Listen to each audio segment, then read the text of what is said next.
الرجیم بسم اللہ الرحمن الرحیم وبہ نستعین وہو خیر المعین۔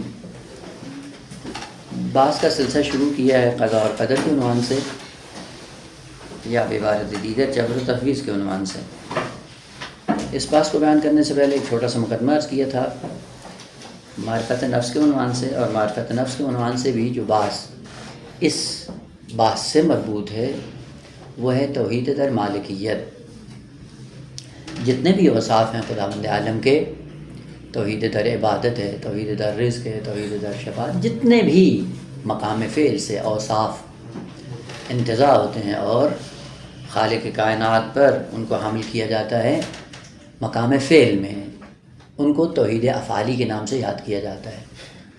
قضاء اور قدر کا تعلق توحید مالکیت سے واسطہ ہے اس کا اور رابطہ ہے اس کا۔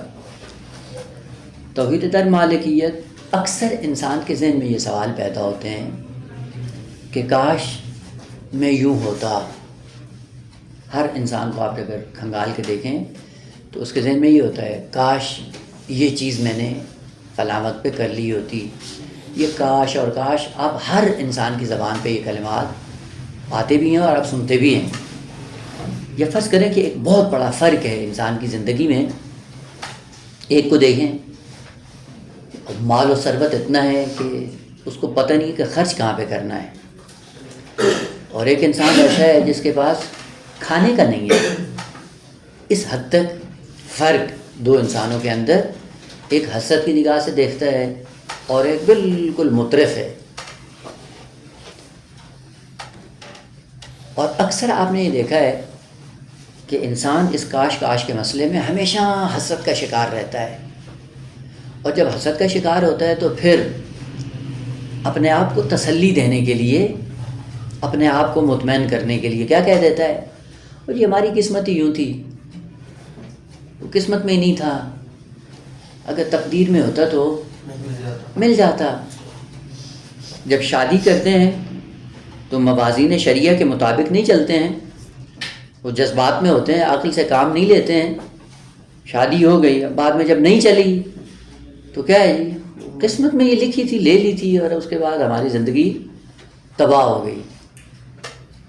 اور اسی طرح کے کئی ایک مسائل جو انسان کی زندگی میں ہوتے ہیں، اور انسان ان کا جب حقیقی جواب نہیں پاتا ہے تو پھر اپنے آپ کو مطمئن کرنے کے لیے تقدیر اور قسمت کا سہارا لے لیتا ہے۔ یا اس سے ہٹ کر انسان کی زندگی میں اکثر مایوسی ہوتی ہے، اگر آپ دیکھیں، اور مایوسی ہی انسان کے لیے خودکشی کا سبب بن جاتی ہے۔ دیکھ لیں معاشرے کے اندر کہ جو لوگ مایوسی کا شکار ہوتے ہیں، یعنی علمی میدان میں ان کو جواب نہیں ملتا، عملی میدان میں ان کو راستہ نہیں ملتا، بمبست فارسی میں کہتے ہیں بند گلیوں میں پھنس جاتا ہے آدمی۔ اب جیسے ہی مایوسی کا شکار ہوتا ہے علم و عمل کی دنیا میں، تو یا خودکشی کا شکار ہو جاتا ہے، خودکشی کرتا ہے، یا یہ ہے کہ ایسا اگر تھوڑا سا دیندار ہو تو اپنے آپ کو مطمئن کرنے کے لیے کیا کہتا ہے، وہ جی قسمت یوں تھی، تقدیر میں یوں لکھا ہوا تھا، اور تقدیر کا لکھا ہوا انسان کو مل کے رہتا ہے۔ قسمت انسان کی تبدیل نہیں ہوتی ہے، جو اس اوپر والے نے فیصلہ کر دیا ہے بس اسی پہ زندگی چلے گی۔ اور آپ کے شاید معلومات کے اضافے کے لیے اس وقت جو غربی معاشرہ ہے، مغربی ممالک، اکثریت ایسی ہے کہ جہاں پہ لوگوں کے اندر خودکشی کا سلسلہ بہت زیادہ پایا جاتا ہے، اور بعض ممالک نے تو باقاعدہ قانون تصویب کیا ہے کہ آپ دست جمعی خودکشی کر سکتے ہیں، اور یہ ہوتا ہے پارٹی کرتے ہیں، سب آتے ہیں، مل بیٹھتے ہیں، اور وہیں پہ پھر سب دست جمعی زہر پی کے مر جاتے ہیں۔ وجہ کیا ہے؟ چونکہ دنیا کی جتنی آسائشات تھیں وہ ساری ان کو فراہم ہیں، موجود ہیں ان کے لیے، لیکن وہ جو روحانی غذا ہے ان کے لیے فطری تقاضا وہ بالکل مائنس میں، کچھ بھی نہیں ہے، اصل ہے ہی نہیں۔ اور یہ انسان کی فطرت کا جو تقاضا ہے اگر وہ پورا نہیں ہوتا، اس کا سبب یہ ہے کہ انسان مایوس ہو جاتا ہے۔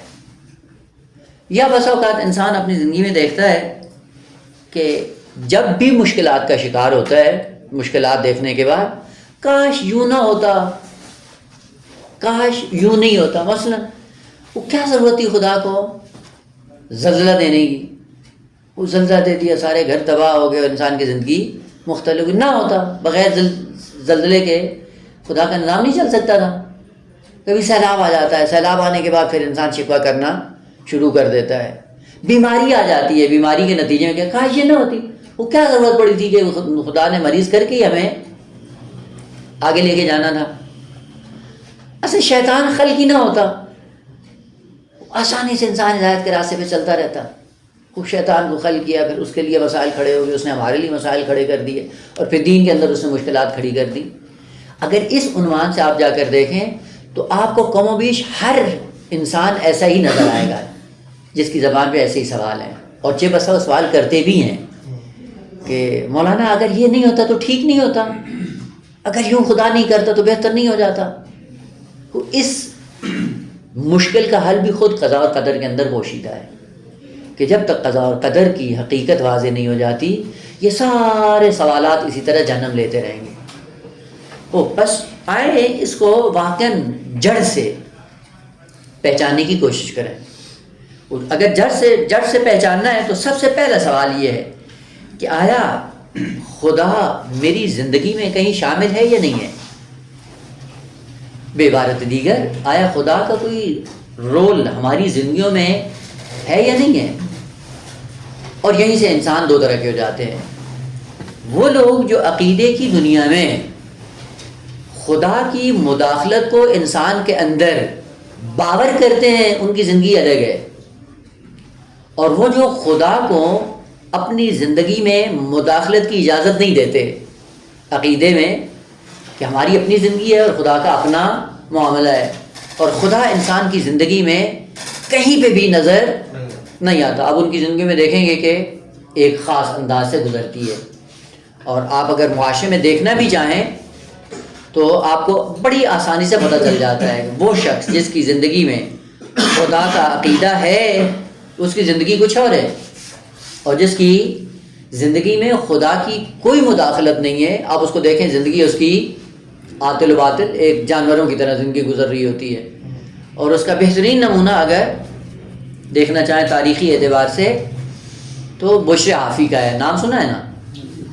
بشر حافی امام موسیٰ کاظم علیہ السلام کے زمانے میں مالدار ترین آدمی تھا، عیش و نوش میں مصروف تھا، اور چونکہ زندگی میں خدا نہیں تھا اس لیے اس قسم کے اعمال اس سے سرزد ہوتے ہیں. اب امام کے ایک جملے سے ایک دم جب زندگی میں خدا کی مداخلت کو محسوس کیا اور اپنے آپ کو عابد پایا خدا کے لیے، وہیں سے زندگی تبدیل ہوگی. بس یہ مسلم ہے بیٹا کہ اگر خدا ہماری زندگیوں میں ہے ایک خاص انداز سے ہماری زندگی گزرے گی، اور اگر خدا نہیں ہے عقیدے میں اور باور میں زندگی وہاں پہ کچھ اور انداز سے گزرتی ہے. یہی وجہ ہے اگر ہم اپنے ماحول میں تھوڑا سا دقت کریں، ہم جب معاشرہ انسانی میں ہوتے ہیں تو اس وقت ہماری زندگی کچھ اور ہوتی ہے، اور جب معاشرہ انسانی سے ہٹ کر خلوت میں آتے ہیں وہاں پہ ہماری زندگی بدل جاتی ہے. وجہ کیا ہے کہ ہماری زندگیوں میں معاشرے کی مداخلت ہے، خدا کی مداخلت. یہی وجہ ہے کہ تنہائی میں اپنے آپ کو آلودہ کر لیتے ہیں لیکن لوگوں کے سامنے اپنے آپ کو بچا لیتے ہیں. بس اس کا مطلب ہے کہ مداخلت ہے لیکن خدا کی نہیں ہے، لوگوں کی ہے. اسی لیے چھوٹا سا بچہ آپ اس کے سامنے گناہ کرنے کے لیے آمادہ نہیں ہوتے ہیں. لیکن تنہائی میں کیا ہوتا ہے؟ اس کا مطلب ہے کہ بچے کی مداخلت ہماری زندگیوں میں مؤثر ہے لیکن خدا کی مداخلت اصلاً ہے ہی نہیں. بس وہ شخص جس میں توحید کا عقیدہ ہو اور خدا ہمارے ہاں ہماری ذات میں شامل ہے اور ہمارے اعمال اور پوری ذات کے اندر خدا کی مداخلت ہو، اس میں زندگی الگ انداز سے گزرتی ہے. اور جہاں پہ خدا ہماری زندگیوں سے نکل جائے وہاں پہ زندگی کسی اور ڈگر پہ چلتی ہے. اب سوال یہ ہے کہ اگر خدا کی مداخلت ہے تو کس طرح سے ہونی چاہیے؟ کہتے ہیں کہ توحید مالکیت سے انسان کی زندگی میں چینج آتا ہے. خدا کو مالک ماننے سے اور اس عقیدے کو اپنی زندگی میں نافذ کرنے سے انسان کی زندگی میں چینج آتا ہے۔ مالک کلمہ آپ نے پڑھا ہے سورہ بارکہ حمد میں بھی، مالک یوم الدین، خدا مالک ہے۔ مالک کس کو کہتے ہیں بیٹا؟ مالکیت کہ جہاں پہ دو چیزوں کا آپس میں رابطہ ہو، اور رابطہ اس طرح سے ہو کہ ایک شے اپنے وجود اور اپنی بقا میں دوسری شے پر موقوف ہو۔ دونوں کے درمیان رابطہ ہے، لیکن ایک کا رابطہ دوسری شے کے ساتھ کس طرح سے ہے کہ پہلی شے اپنے وجود میں اور اپنی بقا میں ہر دو میں محتاج ہے شے دیگر کی، تو جو محتاج ہے اسے مملوک کہیں گے، اور جس سے وابستہ ہے اسے آپ مالک کہیں گے۔ پس مالکیت میں یہ ہے کہ ایک شے اپنے وجود اور بقا میں کسی دوسری شے پر متفرع ہو، اور وہ دوسری شے اس پہلی شے کے وجود کی بھی مالک ہو اور اس کی بقا کی بھی مالک ہو۔ مثال، دو اہم ترین پہلو انسان کے جس کو خالق کائنات نے ذکر کیا ہے، انا خلقنا الانسان من نطفۃ امشاج نبتلیہ فجعلناہ سمیعا بصیرا۔ عجیب بات یہ ہے کہ اسی نطفے کو خالق کائنات فرماتا ہے کہ ہم نے نطفہ امشاج سے انسان کی خلقت کا آغاز کیا، اور پھر اس کو ہم نے مختلف ادوار میں گزارنا شروع کیا، اور مختلف ادوار سے گزارتے ہوئے کہاں تک لے کے گئے؟ مقام سمیع و بصیر تک۔ بہت خوبصورتی آیت کے اندر، انشاءاللہ جا کر تفسیر میں دیکھیے گا، فرصت نہیں ہے کہ آیت کے اندر چلے جائیں۔ سماعت اور بصارت یہ دو وصف ہیں انسان کے لیے کہ جس سے انسان کی ذات متمایز ہو جاتی ہے، سماعت اور بصارت، اور انتخاب میں اب انشاءاللہ تفسیر میں جا کر دیکھیں گے۔ اور ہمیں فقط مثال کے لیے اس کو عرض کیا ہے کہ اسی نطفے کو ہم نے کیا بنا دیا ہے؟ سمیع و بصیر بنا دیا۔ سماعت اور بصارت، آنکھ آلہ ہے بصارت کا، کان آلہ ہے سماعت کا، لیکن سماعت اور بصارت کس سے وابستہ ہے؟ آپ کی ذات سے۔ اگر آپ کی ذات ہے تو بصارت بھی کام کرتی ہے، سماعت بھی کام کرتی ہے، ایسے ہی ہے نا؟ لیکن جیسے انسان دنیا سے چلا جائے، اس کو موت آ جائے، یا کبھی کبھی ہوتا ہے خدا نخواستہ ایکسیڈنٹ ہو جائے کسی کا، کوما میں چلا جاتا ہے، آئی سی یو میں چلا جاتا ہے، تو کیا ہوتا ہے؟ وہاں پہ سارے اعضاء کام کرنا چھوڑ دیں، فقط دل ہوتا ہے جو پمپ کر رہا ہوتا ہے، دماغ تو بالکل معاف ہو جاتا ہے۔ اور چونکہ سارا رابطہ انسان کی باڈی کا دماغ سے ہوتا ہے، اور دماغ ہی جب سو جائے تو سارے اعضاء سو جاتے ہیں۔ پس سماعت اور بصارت کیا ہے؟ آپ کے وجود سے وابستہ ہے۔ کس میں؟ وجود میں بھی، بقا میں بھی۔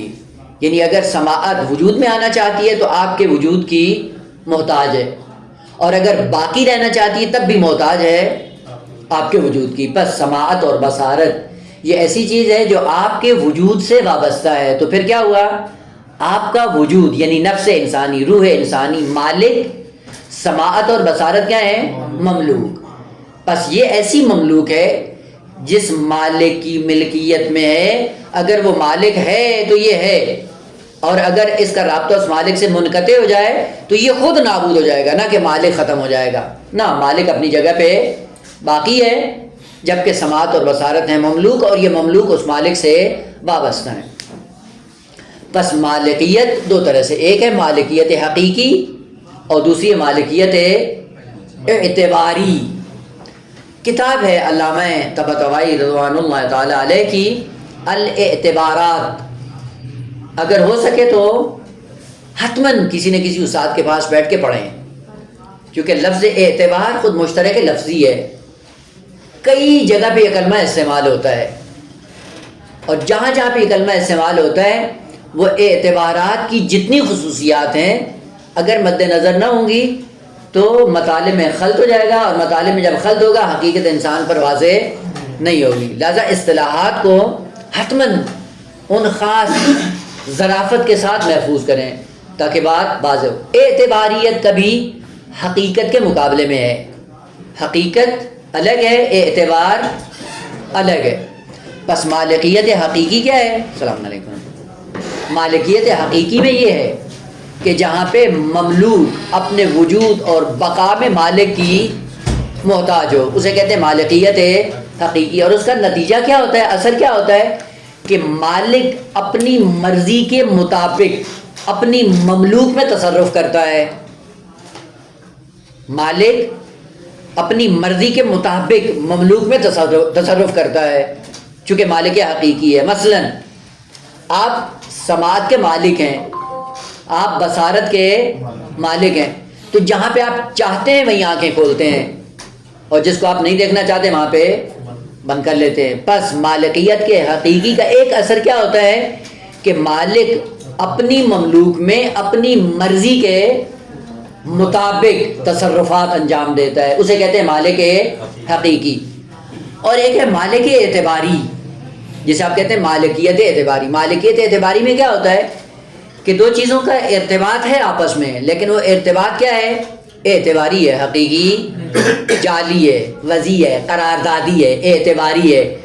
اور اعتباری کا مطلب کیا ہوتا ہے کہ جب تک اعتبار ہے وہ چیز باقی رہے گی، جب اعتبار ختم ہو جائے گا وہ رابطہ بھی ختم ہو جائے گا. لیکن مالکیت اعتباری میں مشکل کیا ہوتی ہے کہ مملوک نہ اپنے وجود میں دوسری شے پر متفرع ہے، نہ اپنی بقا میں اس شے پر متفرع ہے، صرف کیا ہے کہ تصرفات میں یہ ایک شے اس دوسرے کے تابع ہوتی ہے کہ وہ دوسری شے اس کے اندر تصرف کر سکتی ہے، اس کو استعمال کر سکتی ہے، اس کے علاوہ اس کا کوئی تعلق نہیں ہے. دیکھیں آپ اپنے کپڑوں کے کیا ہیں، مالک ہیں، درست ہے؟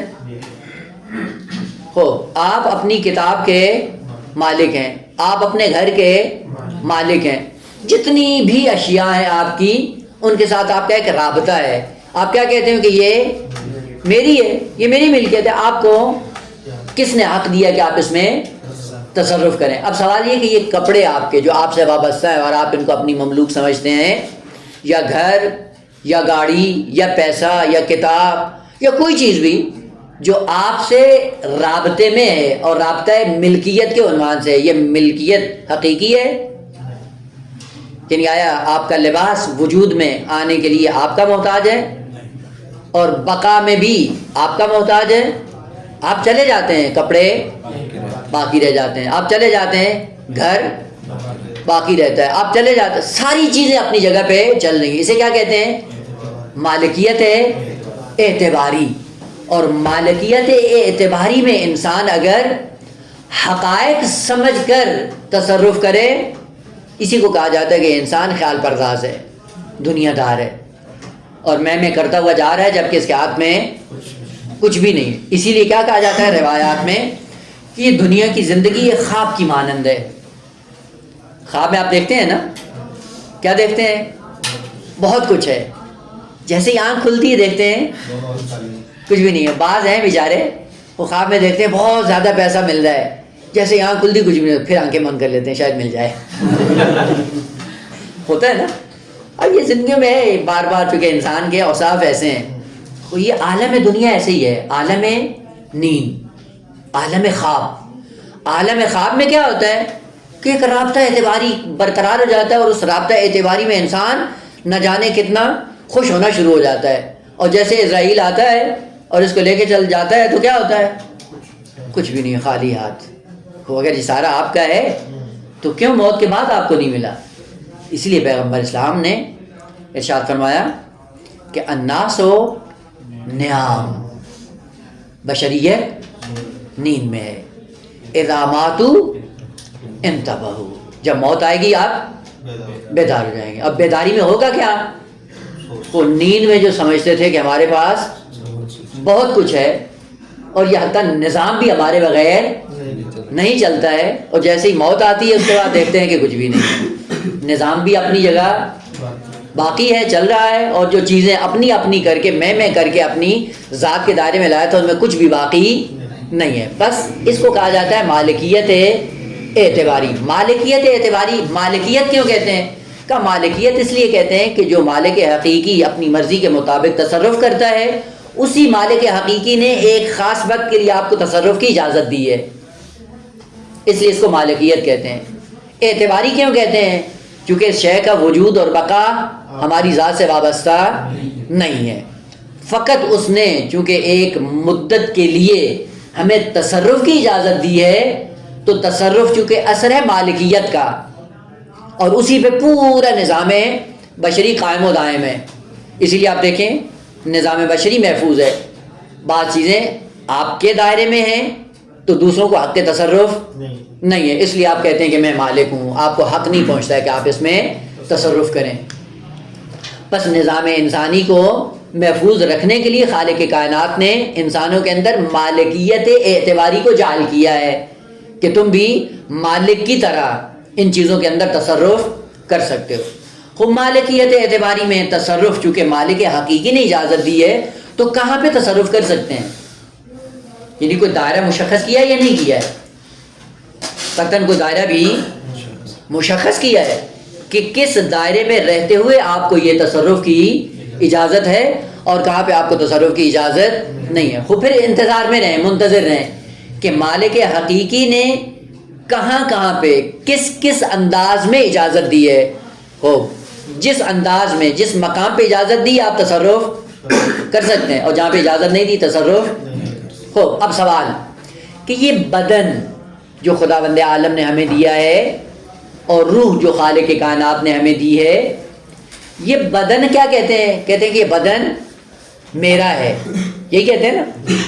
وہ جب میرا ہے یعنی میں بدن کا مالک ہوں، تو پھر کیا کروں کہ جس طرح چاہوں تصرف کر سکتا ہوں، ایسے ہی ہے نا. تو سوال اگر آپ مالک حقیقی ہو تو پھر بھلے آپ جس طرح چاہو تصرف کر سکتے ہو، لیکن تم مالک حقیقی کیوں مالک حقیقی نہیں ہو؟ اس وجہ سے کہ ایک زمانہ تھا آپ نہیں تھے اور آپ کا بدن بھی نہیں تھا، اور ایک زمانہ آیا آپ کو دے دیا گیا ہے، اور ایک زمانہ پھر آئے گا آپ سے لے لیا جائے گا. بس وہ چیز جو آپ کو دی گئی ہے، جو آپ کے وجود سے ہٹ کر تھی، آپ کو ایک زمانے کے لیے دی گئی ہے. اور اس کی بہترین دلیل امام صادق علیہ السلام نے کیا ذکر فرمائی؟ ایک شخص آیا امام کے پاس اور سوال کیا، کہا کہ مولا میں خدا کو نہیں مانتا ہوں، کوئی دلیل نہیں کہ جس دلیل کے ذریعے مجھے پتہ چلے کہ کوئی ذات ہے اور وہ نامری ذات ہماری زندگیوں میں مؤثر ہو. تو امام علیہ السلام نے کہا آپ چاہتے ہو مریض ہو؟ کہا نہیں. تو کہا پھر ہو جاتے ہو؟ ہوتے یا نہیں ہوتے؟ کہا مریض ہوتے ہو؟ کہا ہوتا ہوں. کہا چاہتے ہو؟ کہا نہیں چاہتا ہوں. کہا کیوں ہوتے ہو؟ اب ایک دم چپ. کہا کہ آپ کے بال سفید ہو جاتے ہیں، چاہتے ہو؟ کہا نہیں. کہا کیوں ہو جاتے ہیں؟ اب خاموش. آپ بوڑھے ہو جاتے ہو، چاہتے ہو؟ نہیں. وہ ہو جاتے ہو یا نہیں ہو جاتے؟ کون کرتا ہے یہ سارا نظام؟ کس کے ہاتھ میں ہے؟ اب یہاں پہ سوال کے ذریعے اس کی فطرت کو امام علیہ السلام نے اجاگر کیا، اور یہی بتانے کے لیے کہ ایک خاص مدت کے لیے آپ کو یہ دی گئی ہے، وَإِلَّا آپ اس کے مالک نہیں ہو. خوب جب آپ مالک نہیں ہو تو پھر کیا کرو؟ کہ مالک نے جتنی اجازت دی ہے اسی حق میں، اسی دائرے میں آپ تصرف کا حق رکھتے ہو. مثلا فرض کریں آپ کو کسی نے گھر کی چابی دی اور کہیں چلا گیا، ہوتا ہے مسافرت پہ جاتے ہیں تو گھر کسی کے حوالے کر کے چلے جاتے ہیں، کہا یہ چابی ہے دیکھ بھال کریے گا گھر کی. تو جیسے چابی آپ کو دے دی تو عقلاء عالم کیا کہتے ہیں کہ جتنے محدودے میں اس نے آپ کو اجازت دی ہے تصرف کس بھی حد تک کرتے ہیں. مثلا آپ کو چابی مل گئی تو آپ اس کی دیواریں توڑنا شروع کر دیں، کھڑکیاں توڑ دیں، دروازے توڑ دیں، اس کے حق ہے آپ کو. عقل بھی یہی کہتی ہے اور عقلاء عالم بھی یہی کہتے ہیں کہ جس محدودے میں آپ کو اجازت دی گئی ہے اسی محدودے میں تصرف کریں، اس سے ہٹ کر آپ تصرف نہیں کر سکتے ہیں. خوب خالق کائنات نے یہ پورا بدن دیا ہمیں، اور پورا بدن دینے کے بعد کیا کہا کہ فقط آپ کو استعمال کا حق ہے، اور ہر جگہ بھی استعمال کا حق نہیں ہے. اسی لیے دیکھیں فطری ہے قانون اسلامی کہ خودکشی حرام ہے. کیوں خودکشی حرام ہے؟ اس لیے کہ غیر کی ملکیت میں تصرف کرنا ہے جو کہ عقل اجازت نہیں دیتی. بدن آپ کا نہیں ہے، آپ کو امانت کے طور پہ دیا گیا ہے. تو جب امانت کے طور پہ دیا ہے تو کیوں خودکشی کرتے ہو؟ کیوں اس کو ضرر پہنچاتے ہو؟ کیوں اپنا وہ کرتے ہو؟ اس کا مطلب ہے کہ وہاں پہ اجازت نہیں ہے. لیکن جہاد میں کا خود کو اصلاً پیش کرو، اصلاً گردن کٹوا دو. کیوں؟ چونکہ مالک نے اجازت دی. دیکھیں پورا دین فطری ہے. البتہ ایک ایک حکم اس کا واقعاً اسی تناظر میں بیان ہونا چاہیے, اور واقعاً انسان کو وہ خودکشی حرام ہے کیوں, چونکہ مالک کی اجازت نہیں ہے. جہاد میں جانا واجب ہے کیوں, چونکہ مالک نے کہا بھائی اس کی چیزیں جب چاہے وہ لے لے, امانت ہے اس کی, جہاں پہ چاہے دے دے, جہاں پہ چاہے آپ کو حکم دے کہ یہاں پہ یہ کرنا. بس مالکیت اعتباری میں رابطہ دو اشیاء کے درمیان رابطہ حقیقی نہیں ہوتا, کیونکہ رابطہ حقیقی وہاں پہ ہوتا ہے جہاں پہ وجود اور بقا ہر دو میں دوسری شے پر موقوف ہو. لیکن یہاں پہ موقوف نہیں ہے, فقط ایک خاص ارتباط وضعی جعلی اور اعتباری خالق کائنات نے قرار دیا ہے, جس کے نتیجے میں آپ کو اتنی مقدار میں تصرف کا حق ہے جتنی مقدار میں مالک نے اجازت دی ہے, اس سے زیادہ آپ کو تصرف کی اجازت نہیں ہے. اسی لیے آپ اعضاء و جوارح کو استعمال کرنے سے پہلے عقل بھی روکتی ہے, فطرت بھی روکتی ہے, اور شریعت بھی روکتی ہے کہ ہر عضو کو استعمال کرنے سے پہلے یہ دیکھو کہ مالک نے یہاں پہ اجازت دی ہے نہیں دی ہے. اس کے بعد پھر دیکھیں دین پورا کیا ہو جاتا ہے, آسان ہو جاتا ہے. یہی آنکھ دی ہے, بصارت دی ہے, کیا کرنے کے لیے, دیکھنے کے لیے, ہر چیز دیکھنے کے لیے. وہ حد ہے, جہاں پہ تصرف کی اجازت ہے وہیں پہ آپ استعمال کریں, جہاں پہ نہیں وہاں پہ رک جائیں. پس مالکیت اعتباری یہ ہے کہ جہاں پہ آپ کو فقط استعمال کا حق دیا گیا ہے, وَإِلَّا حقیقتاً آپ مالک نہیں. وہ حقیقی مالک کون ہے, صرف خداوند عالم کی ذات ہے جو مالک حقیقی ہے. اس سے ہٹ کر کوئی بھی مالک حقیقی نہیں, سارے کے سارے اعتباری ہیں. اسی لیے کہا خالق کائنات لہو ملک السماوات والارض. لہو کیا ہے, یہ حصر, لہو ملک السماوات, کائنات کی ملکیت اور زمام خدا کے ہاتھ میں ہے. کیوں, اس لیے کہ کائنات اپنے وجود اور بقا میں خدا کی محتاج ہے. یہ پوری کائنات اپنے وجود اور بقا میں خدا, پس وہ مالک حقیقی. اب یہاں سے سوال یہ پیدا ہوتا ہے کہ اگر مالک حقیقی وہ ہے, ساری زمام خدا کے ہاتھ میں, وجود و بقا میں, تو پھر یہ قضا اور قدر, یہ قسمت, یہ تقدیر, اس میں میرا کیا رول ہے, میں کیا کر سکتا ہوں.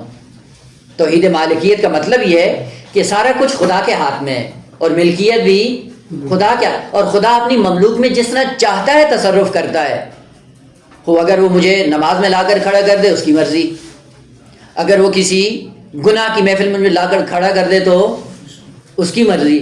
اگر یہ توحید مالکیت ہے تو پھر یہ عقیدہ تقدیر و قسمت پھر کیا ہے.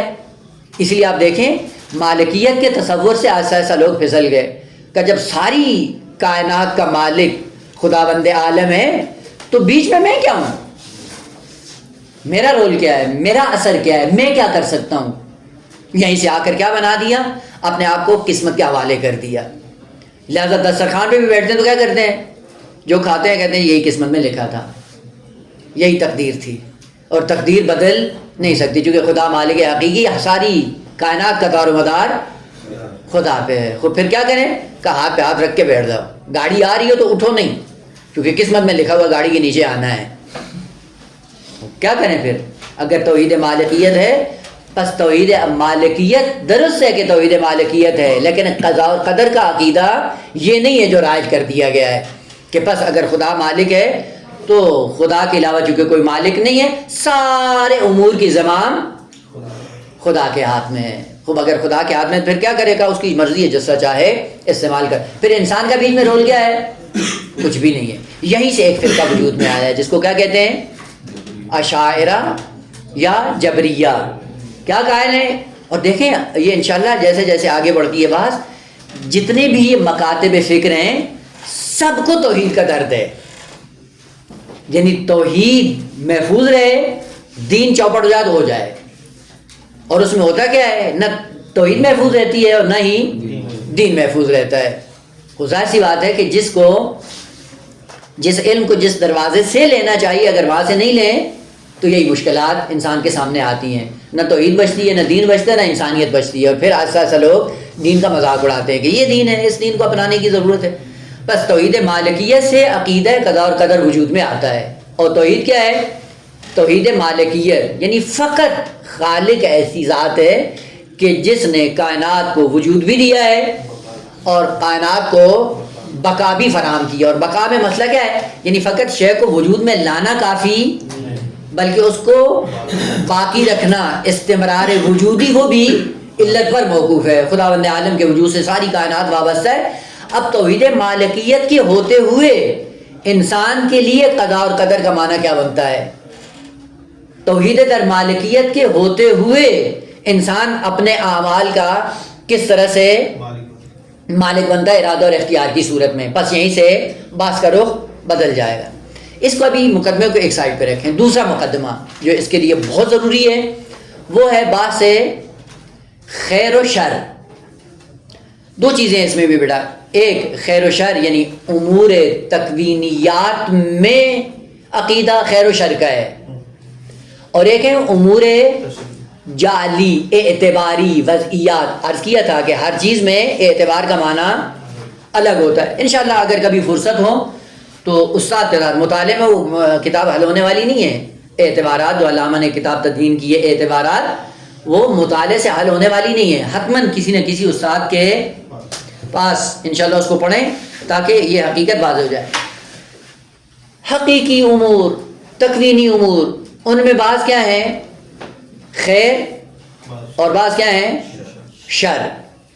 خیر و شر کا سلسلہ یہ کیسا ہے؟ اس کو بھی گہرائی سے پہچاننے کی ضرورت ہے کہ جو ہماری قضاء اور قدر میں بہت زیادہ دخیل ہے. خیر اور شر، آیا پہلا سوال کہ آیا خیر و شر ہر دو امور وجودی ہیں یا ایک وجودی ہے اور ایک عدمی ہے؟ اکثر ذہنوں میں جو مغالطہ پایا جاتا ہے وہ یہ سمجھتے ہیں کہ خیر بھی امر وجودی ہے، شر بھی امر وجودی ہے. پھر یہاں سے کیا کرتے ہیں؟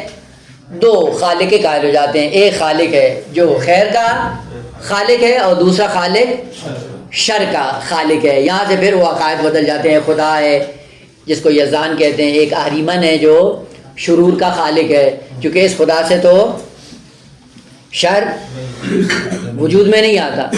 بس پہلا جھانسا خیر و شر میں کیا ہے کہ آیا ہر دو وجودی ہیں؟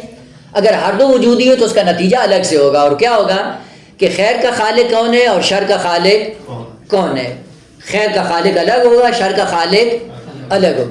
لیکن اگر آپ نے دقت عقلی سے اس مسئلے کو حل کیا کہ نہ ہوگا، اصلاً فقط کائنات کے اندر خیر ہی خیر ہے، شر اصل ہے ہی نہیں، چونکہ شر ہے امر عدمی. عدمی شے کو وجود میں لانے کے لیے علت کی ضرورت نہیں ہوتی، چونکہ ہے ہی عدم، نیستی ہے، نابودی ہے. نابودی اگر بدل جائے، بود بن جائے تو یہ کیا ہے؟ اصل خیر ہے، پھر تو شر نہیں رہا ہے. اصل شر امر وجودی نہیں ہے. البتہ مثالیں جب دیتے ہیں تو انسان فوراً جھانسے میں آ جاتا ہے. مثلاً اگر سیلاب کیا ہے؟ کیونکہ اس نے میرا گھر تباہ کر دیا، شر ہو گیا. اور اس شر کا خالق کون ہے؟ کیا کہتے ہیں؟ خدا نے. خدا نے سیلاب دیا، میرا گھر تباہ ہو گیا. زلزلہ آیا، زلزلے سے گھر تباہ ہو گیا. پر زلزلہ کیا ہے؟ امر وجودی، اور یہ کیا ہے؟ شر. یہ بھی. اور ان مثالوں سے مثلا مریض ہو گیا، مریض ہونے کے بعد کیا ہوا؟ کہا کہ یہ بیماری شر ہے اور اس کا کوئی نہ کوئی خالق ہے، کوئی نہ کوئی علت ہے. بس شرور کیا ہے؟ امور وجودیاں ہیں. یہاں سے جھانسا یہ ہوا. وَقِسْ عَلَىٰ هَٰذَا کہ شیطان خیر ہے یا شر؟ شر. خوب، اس کا خالق کون ہے؟ اللہ ہے. پھر سوال کرتے ہیں کہ اس شر کو کیوں خلق کیا؟ وَقِسْ عَلَىٰ هَٰذَا کہ کتنے بھی مسائل ہیں، اگر ان کو گہرائی سے آپ دیکھیں گے تو پتہ چلے گا کہ اصلا عدمی چیز اصلا ہے ہی نہیں. شر کوئی چیز نہیں ہے، عدم محض ہے. تو پھر یہ چیزیں جو سازگار نہیں ہے میری ذات کے ساتھ، جن کو ہم شرور سے تعبیر کرتے ہیں اور ہے بھی صحیح ہماری زندگیوں میں بھی موجود ہے. ظاہر سی بات ہے جب بخار ہو جاتا ہے تو انسان نڈال ہو جاتا ہے. جب نڈال ہوتا ہے تو کیا سمجھتا ہے؟ وہ برا محسوس کرتا ہے. وہ یہ شر ہے یا نہیں ہے؟ ہو بس خیر اور شر کے مسئلے کو گہرائی سے دیکھنے کی ضرورت ہے. تب جا کر قضاء اور قدر میں پتہ چلے گا کہ تقدیر کیا ہے اور قسمت کیا ہے. خیر اور شر میں اب فلسفے میں جانے کی ضرورت نہیں ہے. وہ اپنا الگ میدان ہے کہ جہاں پہ انشاءاللہ آپ خود جا کر مطالعہ کر سکتے ہیں. یہاں پہ جو بات سے مربوط ہے وہ یہ ہے کہ خیر اور شر کا معیار کیا ہے. اگر خیر اور شر کا معیار انسان کے لیے واضح ہو جائے گا, پتہ چلے گا کہ اصل شر امر عدمی ہے, شر کائنات میں کوئی چیز نہیں ہے, جو چیز ہے اپنی ذات میں کیا ہے, خیر. جہاں سے معیار بدلتا ہے وہیں سے ایسا ایسا عقائد بدلنا شروع ہو جاتے ہیں. اس کائنات کے اندر خیر اور شر کا اصلی معیار کون ہے, اب وہ پتہ نہیں ہے. اب عموماً جا کر لوگوں کی زندگیوں کو دیکھیں تو انہوں نے خیر اور شر کا معیار اپنے بت کو بنایا ہوا ہے. ہر انسان نے اپنی اپنی ذات میں رہ کر خیر اور شر کا معیار کیا بنایا ہوا ہے, اپنی ذات. حقیقت سے ہٹ کر دیکھتے ہیں, اپنی ذات کو معیار قرار دیتے ہیں, اس ذات کے اطراف میں کائنات کا ملاحظہ کرتے ہیں, اور اس کے بعد دیکھتے ہیں جو میری ذات کے ساتھ سازگار ہو اس کو خیر کہتا ہے, اور جو اپنی ذات کے ساتھ سازگار نہیں ہوتا اسے ہے یا نہیں ہے.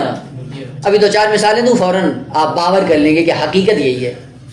آپ گئے کسی ادارے میں, آپ کی کوئی مشکل پھنسی کسی ادارے میں, آپ چلے گئے ادارے میں اپنا کام نکلوانے کے لیے, اور آپ کو پتہ تھا کہ آپ کا کام بھی غیر قانونی ہے, آپ کا حق بھی نہیں ہے, اور اتفاق سے اس نے اگر آپ کا کام انجام دے دیا تو کیا کہتے ہیں, بڑا اچھا آدمی ہے, کہتے ہیں نہیں کہتے, بڑا اچھا انسان ہے جی, یہ احترام سے ملا, ادب سے, اور یہ سارا اس نے میرا کام بھی فوراً کر دیا. کیا کہیں گے, یہ بہت اچھا ہے, خیر ہے نا. تو اگر اس سے سوال کیا جائے اس میں نظام اجتماعی یا بشری انسان میں اگر دیکھا جائے تو اس نے کام ٹھیک کیا یا غلط کیا ہے, غلط کیا ہے. وہ غلط کام ہمیں اچھا لگ رہا ہے, کیوں, چونکہ ہم نے معیار اپنی ذات کو بنایا ہے.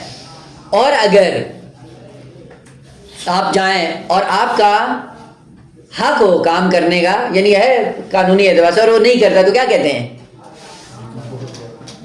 دیکھیں آپ یہی ہوتا ہے اداروں میں, یہی ہوتا ہے. آپ چلے جائیں, ہم یہ نہیں دیکھیں گے کہ آگا ہمارا استحقاق ہے یا نہیں ہے. ہم نے چونکہ بت اپنی ذات کو معیار کے طور پہ اپنایا ہوا ہے, اس لیے خیر اور شر میں ہم اپنی ذات کو معیار قرار دے کر اشیاء کے بارے میں فیصلے کرتے ہیں. زلزلہ اپنی ذات میں خیر ہے یا شر, حقیقت ہم نہیں دیکھتے ہیں, ہم نے اپنی ذات کو, میرا گھر گرا دیا اس لیے شر ہے. نزلہ خیر ہے یا شر, کہ اس نے مجھے نڈال کر دیا, شر ہے. وہ بخار اس نے مجھے نڈال کر دیا, یہ شر ہے. بس شر کا معیار ہم نے اپنی ذات کو بنایا ہے. گرمی اچھی ہے یا بری, ہاں کیوں, چونکہ مجھے پسینہ آتا ہے. وہ سردی اچھی ہے یا بری, کافی رضائی نہیں ہے, غربت ہے, بہت بری چیز ہے. لیکن عالم میں اس کو دیکھیں کہ یہ گرمی اور سردی خیر ہے یا شر. بس عالم میں اس حقیقت کا رول کیا ہے یہ الگ بات ہے. میرے ساتھ سازگار ہے یا نہیں یہ الگ بات ہے. سانپ اچھا ہے یا برا, مجھے ڈنگ مارتا ہے, برا ہے, شر ہے. عقرب بچھو اس لیے کہ ڈس لیتا ہے, مکھی اور مچھر, سارے نظام کائنات میں آپ جا کر دیکھیں, یہ جتنی بھی چیزیں ہمیں بری لگتی ہیں وہ کیوں لگتی ہیں, کیونکہ ہم نے خیر اور شر کو اپنی ذات کا معیار بنا لیا ہے. جیسے اپنی ذات کو معیار بناتے ہیں, ہمیں بعض چیزیں اچھی لگتی ہیں جو ہمارے مزاج کے ساتھ سازگار ہیں, ان کو ہم خیر سے تعبیر کرتے ہیں, اور جو ہمارے مزاج کے ساتھ سازگار نہیں ہیں ان کو ہم کیا کہتے ہیں, شر. اور جب ان کو شر کہتے ہیں تو وہ امر وجودی ہیں. اسی سے جھانسا ہوا کہ شرور بھی کائنات میں امور وجودی ہیں. کہاں سے جھانسا ہوا ہے کہ معیار خیر اور شر کا ہم نے بدلا, کائنات میں ہمارا عقیدہ بدل گیا, اس لیے ہمیں شرور نظر آتے ہیں. لیکن اگر ہم نے خیر اور شر کو اپنے اصلی معیار پہ باقی رکھا اور اصلی نظام کے اندر آ کر ہم نے اس عالم کو اسی نگاہ سے دیکھا جس نگاہ سے کائنات کو دیکھنا چاہیے, جس معیار کے مطابق کائنات کو تولنا چاہیے, اگر اس معیار پہ جا کر دیکھیں گے تو پھر خیر اور شر کا معیار کچھ اور ہے, پھر انسان کی ذات نہیں ہے. اب انسان اپنی ذات سے جب باہر آئے گا اس کے بعد دیکھیں, مثلا آپ فرض کریں سیلاب. سیلاب کیا ہے بیٹا, سیلاب آتا ہے, سیلاب کس کا ہے؟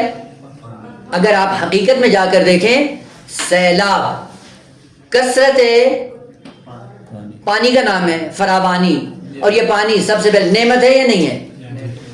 ہو سیلاب کیا ہے؟ فراوانی نعمت کا نام ہے، اور کائنات کے اندر اس کا وجود ضروری ہے، اگرچہ کہ میرے گھر کے لیے نقصان دہ ہے۔ بس ایک مرتبہ سیلاب کو میں اس نگاہ سے دیکھتا ہوں کہ میرا گھر گرا دیا ہے، لیکن ایک دفعہ پہ اس معیار پہ جا کر تولتے ہیں کہ یہ وفور نعمت کائنات کو چلانے کے لیے ضروری ہے۔ اب کیا نظر آتا ہے؟ خیر نظر آتا ہے۔ زلزلہ ہے، آپ کو معلوم نہیں ہے، زلزلہ جب میں اپنی ذات کو معیار قرار دیتا ہوں، میرا گھر گرتا ہے تو پتہ چلتا ہے کہ شر ہے، لیکن یہی زلزلہ جیسے ہی کائنات کے اندر رونما ہوتا ہے، کائنات کے اندر زمین سے ذخائر جنم لیتے ہیں اور بشریت کے لیے فائدہ مند ہوتے ہیں۔ اب کیا نظر آتا ہے؟ یہ خیر ہے یا شر؟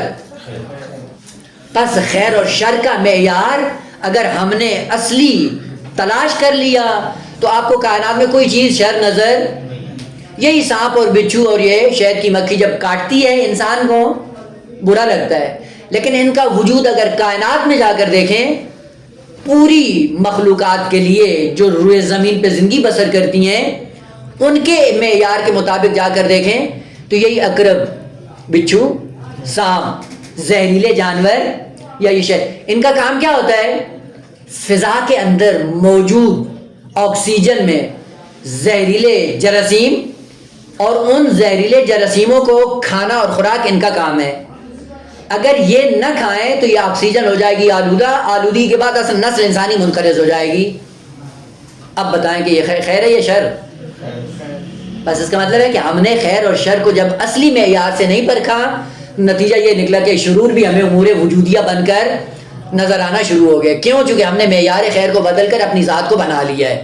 جو ذات کے ساتھ سازگار ہے وہ خیر ہو گیا، جو ذات کے ساتھ سازگار نہیں ہے وہ شر ہو گیا، اور اسی معیار پہ ہماری زندگی گزرتی ہے۔ بس پہلا انحراف قضاء اور قدر کی دنیا میں کیا ہوتا ہے کہ آپ کائنات کو اپنے بت پر پرکھتے ہوئے دیکھتے ہیں، اس لیے آپ کی کھوپڑی ٹیڑھی ہو جاتی ہے۔ کراتی کے بقول کہتے ہیں کہ ایک شخص نے گلاس اٹھایا اور اس کو الٹا کر دیا، اور الٹا کرنے کے بعد کیا کہتا ہے کہ اس میں دو نقص ہیں، کیا کہ ایک اس کا منہ بند ہے، کوئی چیز اس کے اندر نہیں جا سکتی، اور نیچے سے اس کو سوراخ ہے۔ اس نے کہا کہ اس کو ذرا الٹا کر کے دیکھو، جیسے الٹا کر کے دیکھا کہ دونوں ادراک کا ختم ہو گئے۔ بس کبھی کبھی یہ ہوتا ہے کہ ہم کائنات کو الٹا کر کے دیکھتے ہیں، اور الٹا کب دیکھتے ہیں؟ جب اپنی ذات کو معیار بناتے ہیں، پوری کائنات ہمیں الٹی نظر آتی ہے، اور اس کے بعد پھر کئی ایک سوالات جنم لیتے ہیں۔ وہ کائنات کو اسی تناظر میں دیکھو جس تناظر میں خالق نے خلق کی ہے، جس جو معیار خالق نے قرار دیا اس کے مطابق آپ چلیں، اس کے بعد آپ کو پتہ چلے گا کہ کوئی اعتراض آپ کے لیے۔ اور مشکل کیا ہے انسان کی کہ ادھر سے انسان ہے محدود، اور علمی معلومات اس کی ہیں محدود تر۔ وَمَا أُوتِيتُم مِّنَ الْعِلْمِ إِلَّا، وہ قلیل سے علم آپ چاہتے ہو کہ پوری کائنات سمجھ لو، وہ کیسے ممکن ہے؟ چونکہ علم قلیل، انسان محدود، اور لامحدود کائنات کے فیصلے اس اپنے بت کے ذریعے کرنا چاہتا ہے، وہ مشکل ہے۔ محدود لامحدود کو دریافت کرنے کے قابل نہیں ہے۔ خود پھر کیا کرو گے؟ یا اپنا ظرف اتنا بڑھاؤ کہ کائنات سے اوپر آ جاؤ، اس کے بعد دیکھو گے کہ پوری کائنات آپ کو حسین و جمیل نظر آئے گی۔ لیکن جب علم بھی قلیل ہو اور وجود بھی محدود ہو اور معیار بھی اپنے وجود کو بنا لیں، وہاں پہ کائنات انسان کو الٹی نظر آتی ہے۔ بس قضاء اور قدر میں مسئلہ خیر و شر کا ہے۔ اب یہ نہ کہیں یہ خیر تھا، یہ قسمت میں لکھا تھا، یہ شر ہے تو یہ قسمت میں لکھا تھا۔ بس خیر و شر کا معیار معلوم ہونا چاہیے۔ خیر و شر کا معیار قتل بت انسانی نہیں ہے۔ یہ دوسرا مسئلہ جب حل ہو جائے گا ہمارے لیے خیر و شر کا، آہستہ آہستہ اب انشاءاللہ اس قابل ہوں گے کہ ہم قضاء اور قدر کی بات میں وارد ہوں۔ اور اس کے لیے ظاہراً ٹائم اپنے اختتام پہ آخری بات عرض کر کے یہاں پہ ختم کرتے ہیں، اور وہ یہ ہے قضاء اور قدر کی بات اتنی پیچیدہ ہے کہ جس کو بیان کرنا بھی ضروری ہے، اور اگر بیان نہ کیا جائے تو انسان کی زندگی پوری تباہ ہو جائے گی، نابود ہو جائے گی۔ تو پھر کیا کریں؟ خوب بیان کرنا بھی ضروری ہے اور ادھر سے سمجھنا بھی ضروری ہے. پھر کیا کریں؟ خوب اس کا عقلی تقاضا یہ ہے کہ پھر تیاری کریں اور تیاری کے ساتھ وارد. مثلا فرض کریں, 2 مثالیں عرض کروں تاکہ یہ بات ذہن میں آئے. آپ ایک ایسے بیابان کے سامنے کھڑے ہیں کہ جس بیابان میں کانٹے ہی کانٹے ہیں, پتھریلی زمین, کانٹے والی خاردار زمین ہے, اور آپ کو کہا گیا کہ اس زمین پہ آپ کو چلنا ہے. وہ مشکل ہوگا یا نہیں؟ تو اگر خاردار زمین میں آپ کو کہا جائے کہ آپ کے لیے چلنا ضروری ہے تو عقل انسانی کیا کہتی ہے؟ وہ پہلے تیاری کرو, تیاری کر کے پھر وارد ہونا بھی ضروری ہے, لیکن بغیر تیاری کے گئے تو لولوان ہو جاؤ گے, عقائد کی دنیا میں رہ جاؤ گے, پورا دین تمہارا ٹیڑھا ہو جائے گا, پورے عقائد کی دنیا تمہاری تباہ ہو جائے گی. بس پہلے کیا کرو؟ تیاری کرو, آمادگی کے ساتھ ہو. جب آمادگی کے ساتھ آئیں گے پورا یہ بیابان آپ آسانی سے کراس کر جائیں گے. یا فرض کریں آپ کو ایک دریا ہے آپ کے سامنے, دریا کراس کرنا ہے, چارہ بھی نہیں ہے کہ حتمن جانا ہے, اور ادھر سے تیراکی بھی نہیں آتی, تو پھر کیا کرو؟ وہ بغیر تیراکی سیکھے اگر وارد ہوں گے تو کیا ہو جائیں گے؟ ڈوب جائیں گے, غرق ہو جائیں گے. پھر عقل کیا کہتی ہے؟ تیاری کرو, تیاری کرنے کے بعد پھر وارد ہو. جب وارد ہوگے تیاری کے ساتھ, اب کیا ہے؟ وہی دریا جس سے خوف زدہ تھے, وہی دریا آپ کے لیے ممد اور معاون بنتا ہے, آپ کو دوسرے پار پہنچا دیتا ہے, یعنی خود وہ مدد کرتا ہے اگر آپ تیاری کے ساتھ ہوں. اور یہی وجہ تھی کہ جنگ صفین میں امیر المومنین جب حکمین کا مسئلہ آیا تو وہاں پہ ایک بوڑھا انسان اٹھ کے کھڑا ہوا جو امام علیہ السلام کے لشکر میں تھا. تو آ کر سوال کرتا ہے کہ مولا یہ سارا کچھ ابھی ہوا, آئے ہم جنگ میں آئے, جنگ لڑتے رہے, جیت بھی گئے, پھنس بھی گئے, حکمین کے مسئلے پہ آ کے بات ختم ہوئی اور وہ جیتی ہوئی جنگ ہماری شکست میں تبدیل ہوئی. آیا یہ سارا قضاء اور قدر الہی کے سائے میں تھا یا نہ؟ اب وہاں پہ امیر المومنین نے جب دیکھا, وہاں پہ ارشاد فرمایا, کہا کہ ایسا سوال کیا ہے آپ نے کہ ایسی تاریک وادی ہے, ایسی سنگلاخ وادی ہے کہ جس میں کودنا بھی ضروری ہے, اور کودے بغیر چارہ بھی نہیں ہے, اور ادھر سے اگر بغیر تیاری کے کودے تو یہی مشکلات ہوں گی جو آپ کے سامنے کھڑی ہوئی ہیں. یعنی پھر کیا کرو گے؟ عقیدہ جابر پر منتہی ہو جاؤ گے اور سارے کا سارا نظام دین اور شریعت کا عادل و باطل قرار دے دو گے. بس قضا اور قدر کا معنی جابر نہیں ہے, قضا اور قدر کا معنی یہ نہیں ہے کہ مستقیماً خالق کائنات. بس کرنا کیا ہے بیٹا؟ کس وادی میں جانا بھی ہے اور اس وادی میں بغیر تیاری کے بھی نہیں جانا ہے. بس اس تیاری کو پہلے انجام دیں, پھر اس کے بعد اس وادی میں اتریں. اب اسی کو انشاءاللہ ابھی 2 مقدمات میں بیان کیا ہے, ایک توحید مالکیت ہے اور دوسرا مسئلہ خیر و شر کی بات ابھی تھوڑی سی باقی ہے, انشاءاللہ کل اس کو ادامہ دے کے پھر انشاءاللہ آتے ہیں خود اس باس کے اندر کہ یہ باس کیا ہے.